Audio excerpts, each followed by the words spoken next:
everybody, Fred the Pirate here, and this is a review for Game of Thrones Season 3, Episode 6, entitled The Climb, which is a really aptly named title because there's a whole lot of literal climbing going on in this episode.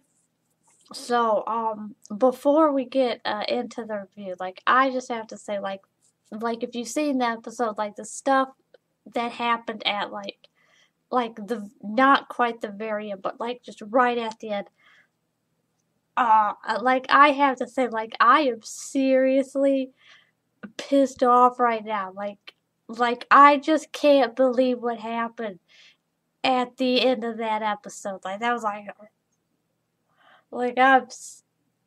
I know I'm kind of smiling, but it was just I'm so pissed. I was ah, and I'll get more into that. And I think the thing is what happened probably happened to probably one of the fandom's probably least favorite characters, and one of the characters that's not really super important, but it was just what happened to those two characters at the end of the episode, and what went down. It was just, I think it's just the two characters that ended up getting really, really fucked over at the end of this episode. And the two characters that this happened to, I think, in my opinion, are characters for the most part that are probably some of the two weakest characters in the series. So now to get on to the review, since I've been yammering about this. Alright, so this week's episode, we start off with Sam and Gilly and the baby, and they're out in the woods, and so we pick up right with them a little bit after what happened in episode 4. So that's what happens with them. So then we go, I believe, to Jon and Ygritte, and they're getting prepared to climb the wall, so they're getting some their supplies ready, and Ygritte is talking to him about what happened last week, where they had sex, and she tells him, it's I know that, you didn't stop being a Night's Watchman just because you went into Mance Rayder's tent. And, and she tells him, it's that I know that you're going to be loyal to your woman. And it's I'm your woman. And she says, as far as Mance goes and as far as the Night's Watch goes, she says, we're just people to them. And we're disposable to them.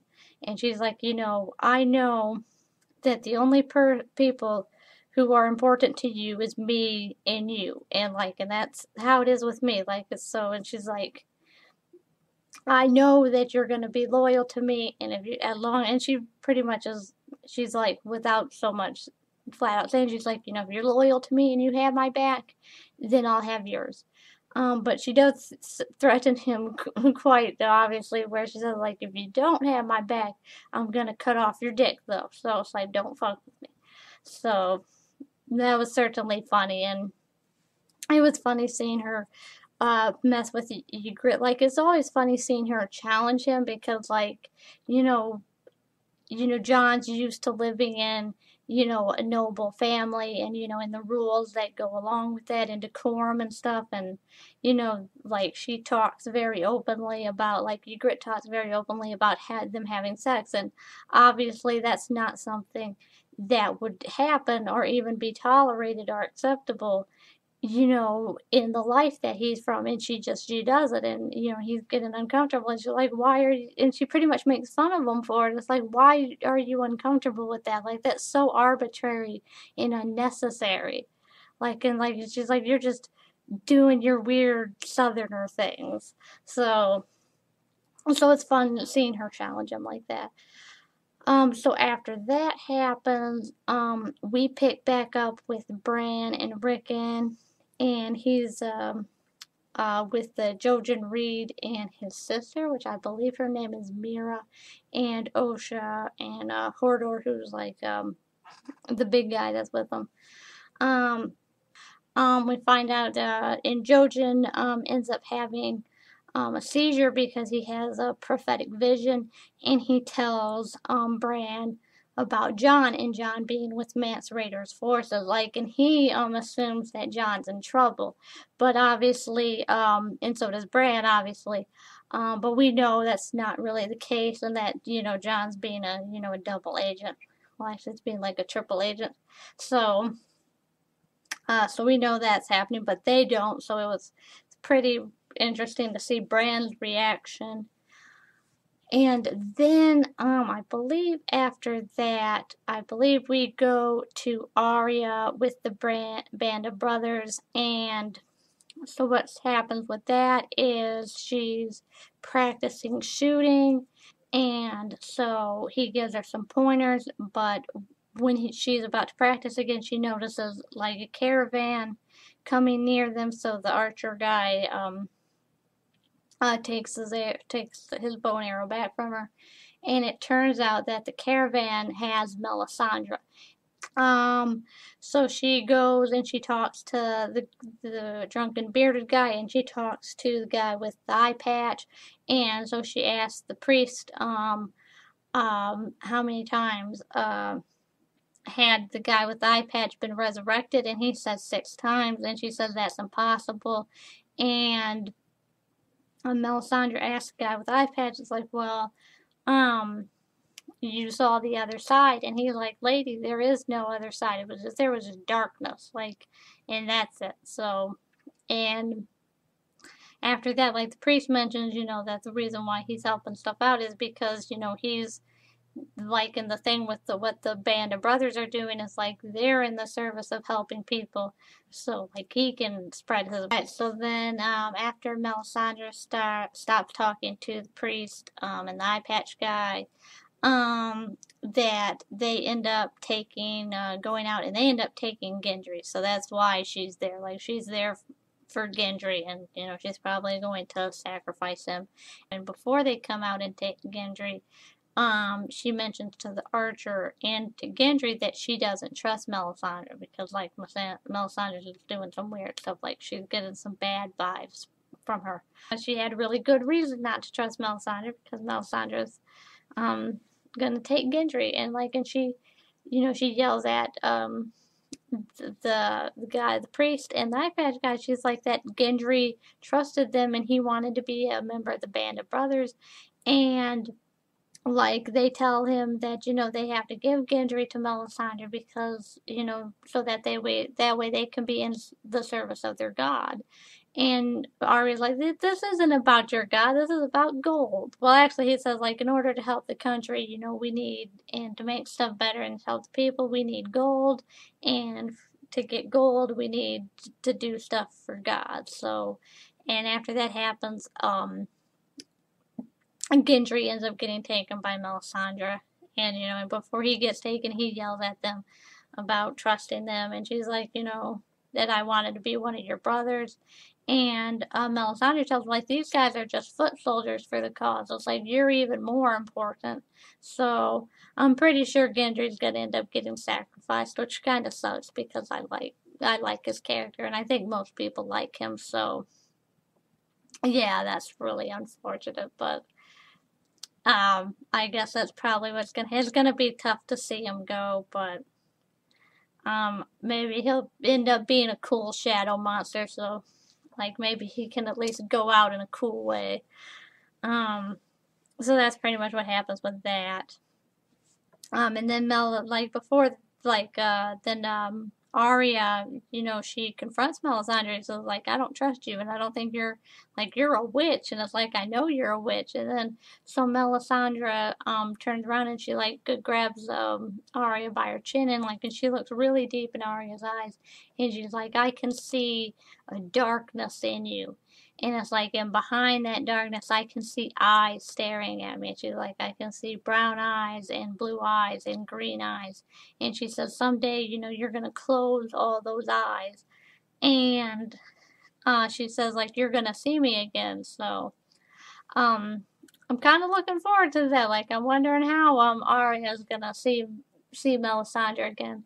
I'm pretty sure that Melisandre's gonna be on Arya's hit list, though. Probably how Arya's gonna see Melisandre again. So then after that, I believe we go to Robb, and he is like, and we're at the Riverlands, and we're having a meeting with Robb and Cat and his uncle and his great uncle. So, and they're having a meeting with the Frey in order to restore their alliance. And so the Frey tell Robb that they'll help him out, but they want a formal apology. They want control over Harrenhal, and that they want Robb's uncle to marry the 19-year-old daughter of Lord Frey, and that they want this to be done within a couple days, because like they tell Robb that that Lord Frey is a little doesn't really trust the long engagements considering what Robb did. So when Robb's like, I understand, and so Robb agrees to everything. His plan seems to be going off without a hitch, but I'm still pretty sure that this probably isn't gonna work out too well. Like, I don't know. Something tells me this isn't gonna work out for Robb, but I'll have to see how this works. So we'll have to see what happens in the next couple of days, about that stuff. So, that's pretty much it. What happens with Robb? So he made an agreement with the Frey, and so that's what happens with him. And then, throughout the episode, we get snippets of Jon and Ygritte, along with the red-haired bearded guy who I don't think I've ever caught his name in the Morgue, and so in a bunch of other people, and they're climbing up the wall, and we get snippets of this throughout the episode where they're just climbing up the wall, and it's like it's snowing and it's really hard. Like there's one scene where like the bearded guy, like his pick ends up breaking off little chunks of ice, and it ends up hitting Jon, and he falls. He gets knocked loose from the wall real quick, but then because he gets hit in the face, but he gets back there real quick, and then they have a really exciting scene where I don't know if it was Ygritte or if it was the red-haired bearded guy, but one of them puts their pick in the wall, and it creates this giant fissure, and it ends up creating an avalanche, and they end up losing 2 teams of their people who are next to them, because they have like 3 teams of 4, so they end up losing like 8 people, and Jon and Ygritte end up getting knocked loose from the wall because of the avalanche, and so the war guy has to cut his rope because their weight's dragging him down. But while this is happening, like Jon's swinging himself to the left, so he ends up putting his pick in the wall and getting himself sturdy, and so Ygritte ends up falling a couple feet, but it's okay because Jon's got purchase, and so he ends up pulling her up, and they end up getting freaked out. The ward guy seems like he's a little bit sorry for cutting them, but like maybe not. So they end up so that happens throughout most of the episode. And then at the very end of the episode, they end up actually climbing all the way up the wall, and so they end up seeing the top of it. So that's pretty much what happens with them. We have a scene where Jaime is eating dinner, and he and Brienne are eating dinner. So her and Jaime are talking to Lord Bolton, and so they kind of go back and forth. And so Lord Bolton agrees to essentially, I guess, kind of betray Robb and let Jaime go back to King's Landing, but he isn't gonna let Brienne go back. And Jaime's like, that he says like, I need Brienne to go back with me, and Lord Bolton is like, you should be careful about overplaying your position. And at first I thought he was going to say, like, you should know more than anybody about, the problem with overplaying your hand. And I thought, like, he's going to, like, make a horrible pun, but, like, it would have made sense. But he says his position instead, but I think, like, there was this silence where it's like I could have said hand, but I didn't. So, um, that was certainly interesting. So, I guess Jaime's going back to King's Landing. Although I don't know what's going to happen with Brienne. So, like, so I'm interested to see what happens with those two. So that's what happens with them. And then we get to King's Landing. And so a lot happened in King's Landing this episode. So first off, we get a scene where I believe the first scene that we get is Lady Olenna, which is the Queen of Thorns, talking to Tywin, and they're talking about the proposed marriage between Cersei and Loras. And Lady Olenna, like, she has a lot of concerns about it, and she said, frankly, my biggest concern about it is that Cersei is old and that she's going to go through menopause soon, and she won't be able to give Loras children. And she said, Loras is the most, eligible bachelor in all of the Seven Kingdoms, and it's like, and I have some issues with giving him to, a woman Cersei's age, and at first Tywin was like, well, Cersei's, the most beautiful woman in the Seven Kingdoms, so wouldn't that be a very advantageous match for Loras? And,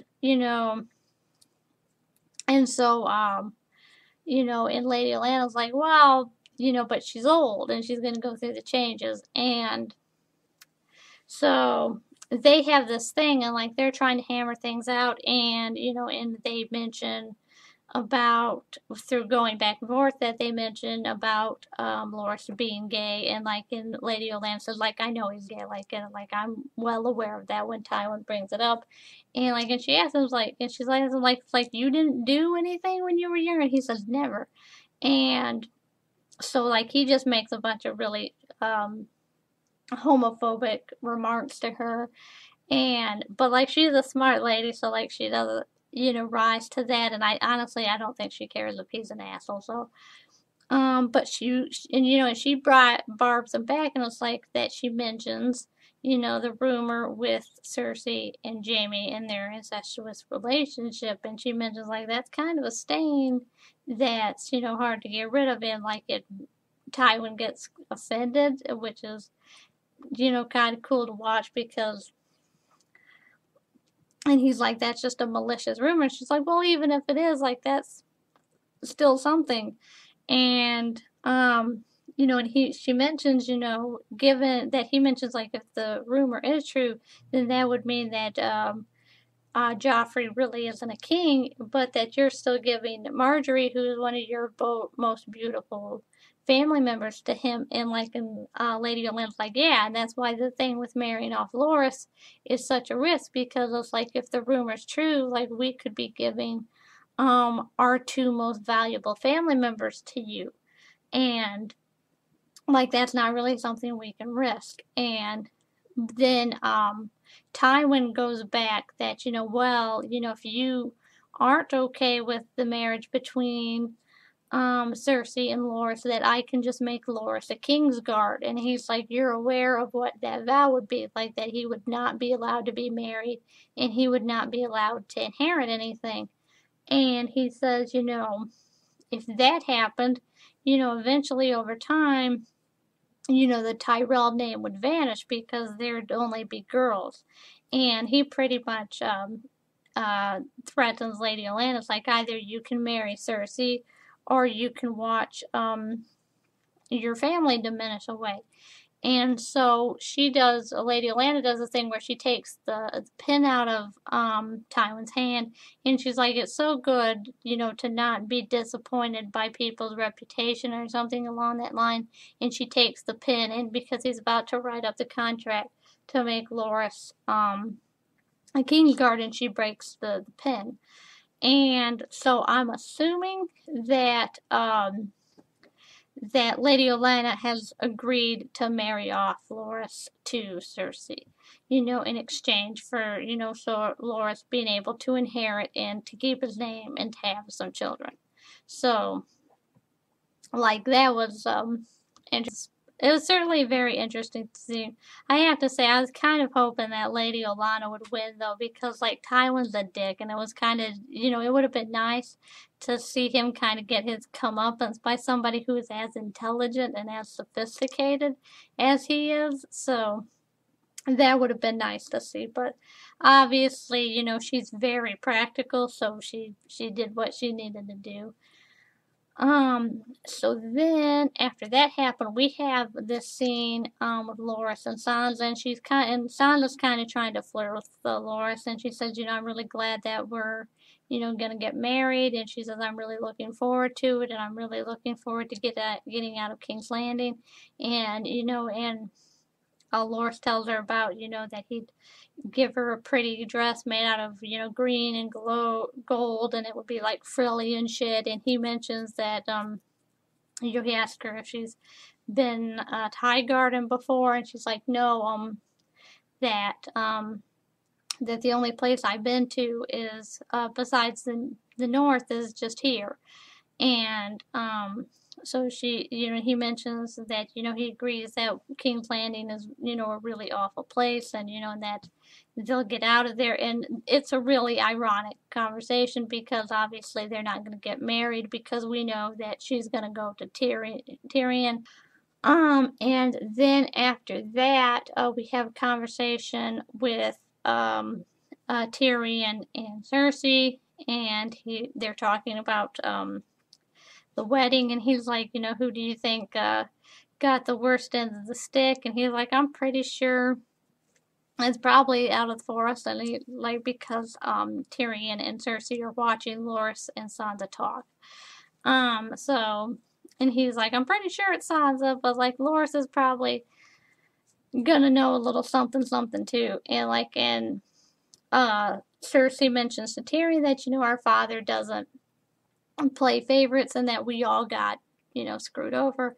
And Tyrion mentions, well, like, we kind of got screwed over because you went to father and tattled about the Tyrells. So it's like, if you wouldn't have tattled about to them, like, none of this would have happened. So it's like you pretty much, you made your own bed and now you gotta sleep in it. And so then after that happens, he finally confronts Cersei, and he's like, he says, like, there's only two about, who tried to kill him.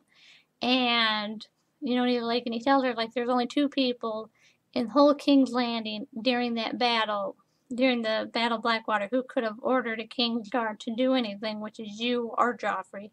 And he asked her, like, did you or did you not order a Kingsguard to try to kill me? And Cersei doesn't say anything. And so we know it's Joffrey. And Joffrey, and that Tyrion says, like, I understand the impulse, and he just, like, pretty much tells Cersei that Joffrey is an idiot because it's like that he said, like, and he says, like, if Joffrey would have just had somebody poison me, nobody would have been the wiser.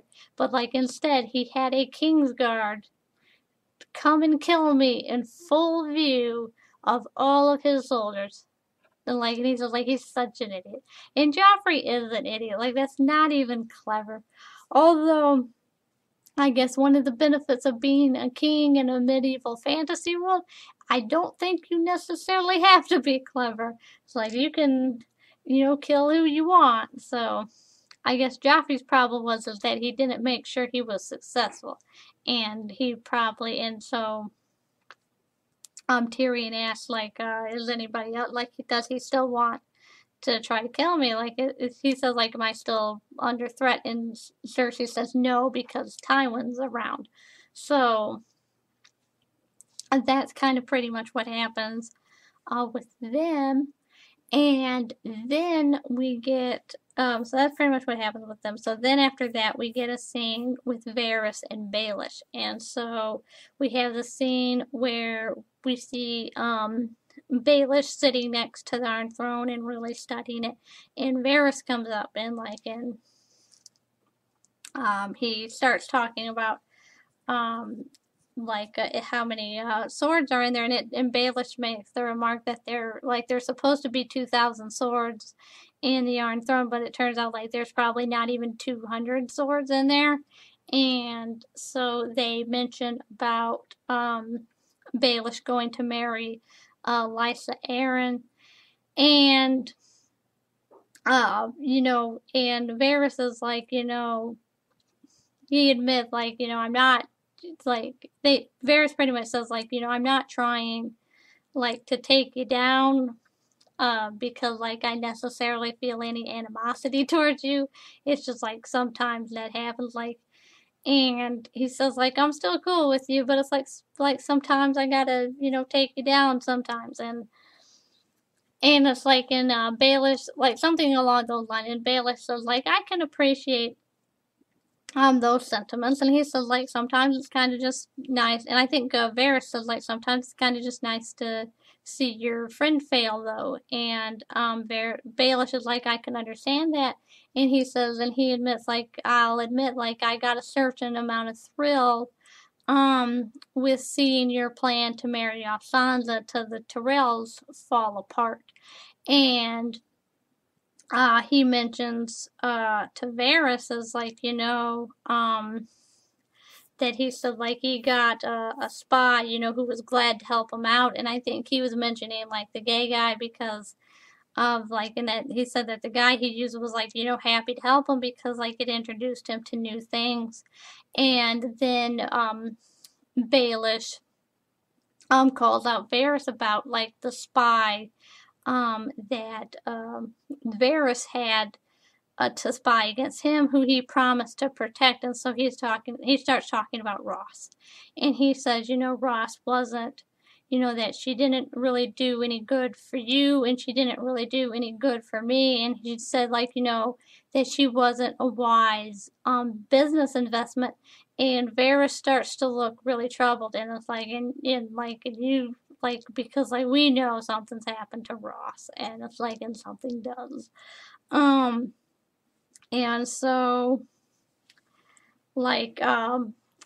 so that happens, and so Baelish kind of starts talking about the lies of and then Varys is I had to step in sometimes, not because I necessarily want to be your enemy, but I did what I did because I had to protect the realms. And then Baelish is well, the realms, we talk about them and we tell these stories, but all it is just made up bullshit, and it's a lie. Varys tells Baelish is without those lies, all there is chaos, and chaos is just a big, awful pit. And then Baelish is no, it's not a pit, it's a ladder. It's and you can use chaos. If you're smart enough, you can use it. And he pretty much says, that there's some people, who are just too stupid to use that. He says that there's a lot of people who try to climb the ladder out of the pit of chaos, and they end up failing.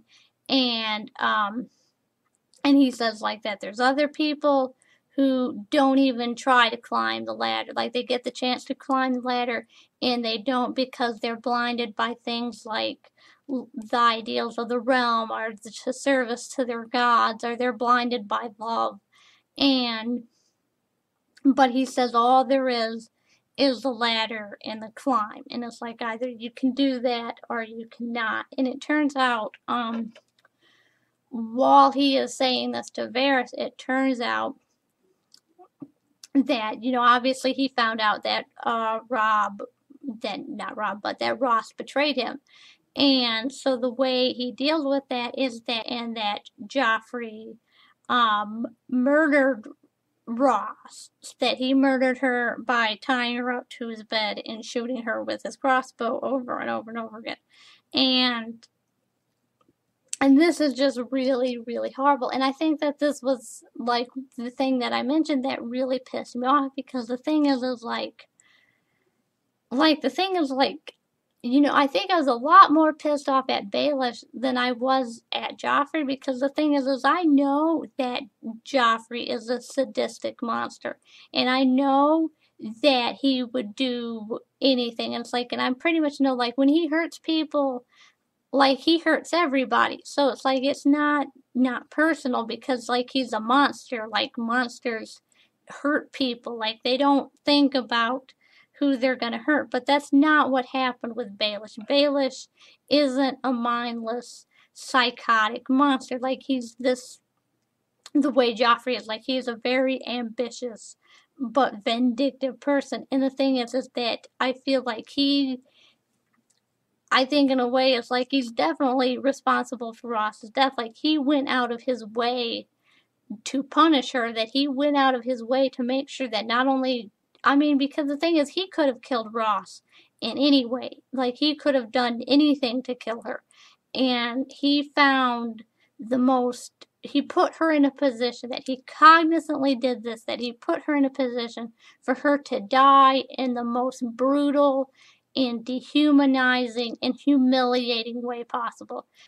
And I mean, and the thing is, it's like, yeah, I know that she betrayed him, but she had a reason to, because of how heartless he is. Like, she knew she wasn't safe around him. And it's really frustrating to see somebody with that much power do something that evil. And it's like, I know, like, the thing is with Joffrey, like, he's an evil little shit. And it's like, and like I said, he's just a monster. But it's like, Baelish isn't a monster like that. Like, he's a man, but like, he is a human being. Like, but he just is, like, honestly, like, he's almost, he's an even worse kind of monster than Joffrey is, because like, he's a monster who can think and who can reason, and who uses that instead of to do good things. Like, he uses that thinking and that reasoning to just be vindictive and to just cause even more harm, and to go out of his way to cause more harm when he doesn't have to, but he does it anyways. And besides showing what happened with Ross, we also see an image with Sansa crying, where she's because right before we have the thing with Varys and Baelish talks, that Tyrion, right after his conversation with Cersei, that he has a conversation with Sansa where he tells Sansa that they're going to get married. And so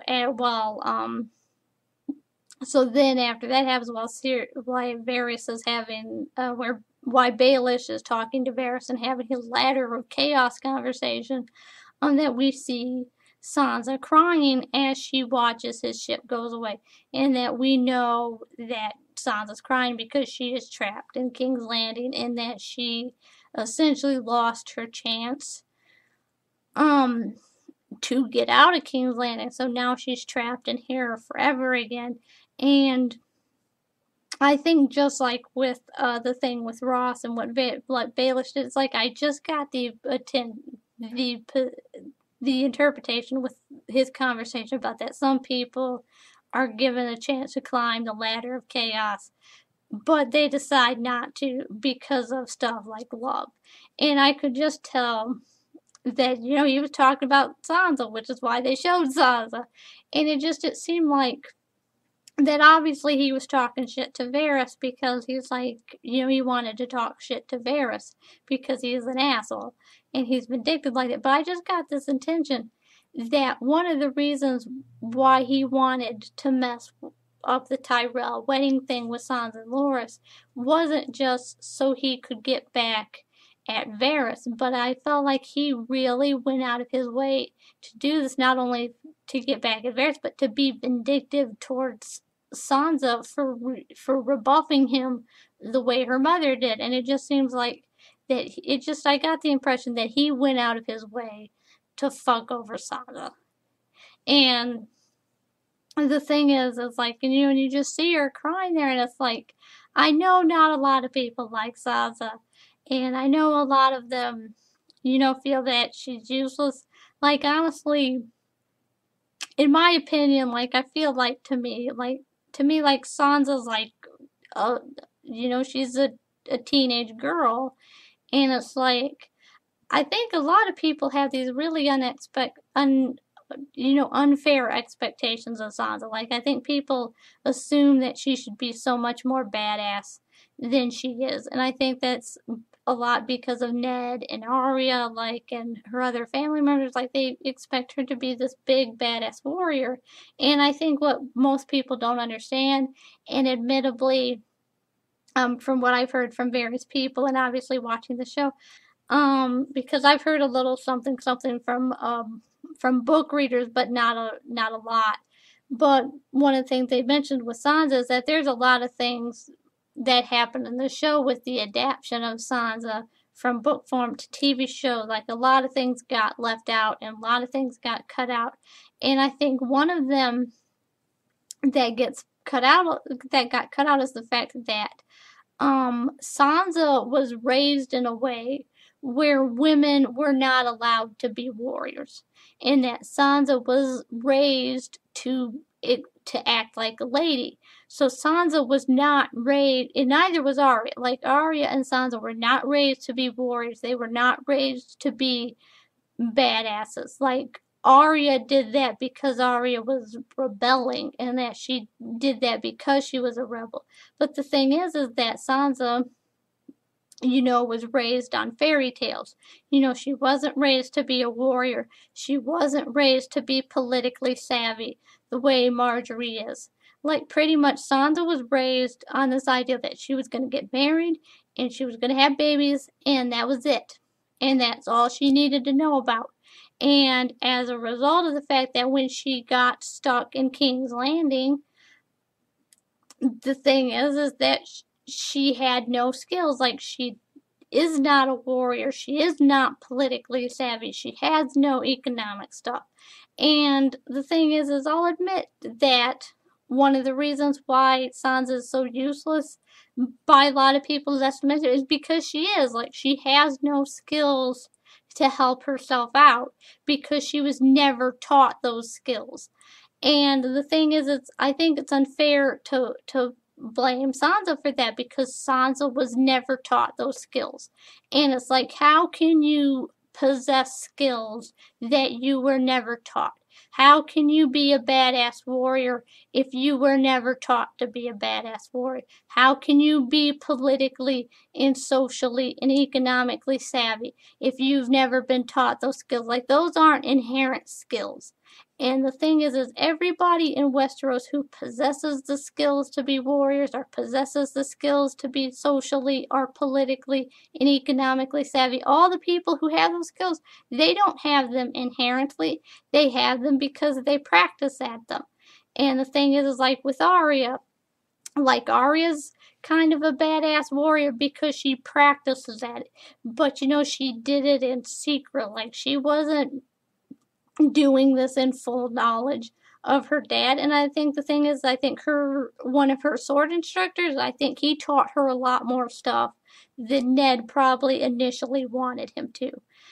And I think the only reason why Ned let her have a sword instructor in King's Landing is because he kind of knew that there was stuff that was iffy with the Lannisters, but he didn't know what quite was up. And the thing with Sansa is that, she trusted the Lannisters initially because, her father was friends with Robb, and, and that she thought she could trust Cersei and Joffrey because they were Robert's family members, and that, and that she had been told all her life that she would marry Joffrey because Ned was friends with Robert, and she had no way of knowing that Joffrey was a sadistic psycho. And I think, I think she was too naive to pick up on the warning signs, and I don't think that's necessarily her fault. That happened with her this episode, and the thing that happened with Ross, like, to me, like, at least in this episode, like, they're just like the two, like I said earlier, they're like the two weakest characters in the show. And it's like, and it's just really sad to see someone as powerful as Baelish go out of his way to be so vindictive to these characters and to go out of his way to cause them harm. I think with that said, these have definitely been a really good episode. Definitely can't wait to see what happens next episode, so definitely looking forward to that. So these have been my thoughts on this week's episode, and obviously my mini rant about Sansa. So hopefully this review isn't too long, but I'd love to hear what your guys' thoughts are on this week's episodes and any of the stuff that happened. So remember, to comment, rate, and subscribe, but not to, like, if you're a book reader, no book spoilers, because, I don't read the books, I just watch the TV show, so I don't want, any spoilers, like, especially not any super duper big spoilers of super duper important stuff, so, like, none of that. So, but, as always, make sure to comment, rate, and subscribe, and I'll see you guys again next time.